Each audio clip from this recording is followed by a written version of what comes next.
Sa ibang balita, sinimula na ng Department of Agrarian Reform ang pamamahagi ng mga titulo ng lupa sa mga farmer beneficiaries ng Hacienda Luisita. Labis naman ang pasasalamat at pagkatuwa ng mga benepisyaryo sa pagkakaloob ng kanilang mga titulo. Narito ang ulat ni Sam Ramirez.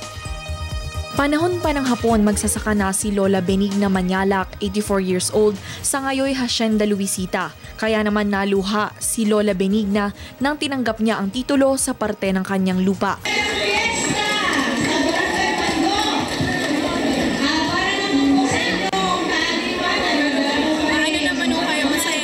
Masaya ako. Ang sabi ng mga Tagalog, luha ng kagalakan tayo nila. Haligaya? Oo. Ang anak ko, silang bahala. Ako wala na akong lakas doon. Wala na ako.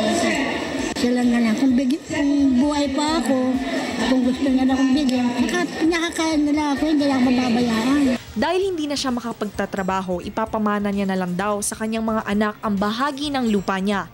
Isa dito si Olivia Labis, na nakilala naman ng kanyang asawa na si Federico Labis sa Hacienda Luisita. Magtatanim din. Ano po itatanim? Buto mo. Balay. Gulay. Hindi po. Emosyonal ang mga kwalipikadong manggagawang bukid nang mag-umpisa ang pamimigay ng Certificate of Land Ownership Award sa Barangay Pando, Concepcion, Tarlac, kung saan may 597 na farm worker beneficiaries. Bawat benepisyaryo ay makakatanggap ng 0.6 na ektarya ng lupa. Ayon kay Agrarian Reform Secretary Virgilio de los Reyes, hindi dapat maliitin ang sukat ng lupa na ipinamimigay sa mga benepisyaryo. Marami dito mga may edad na, iba naka-wheelchair na. Hindi naman ibig sabihin na yung mismo naka-wheelchair magbubungkal.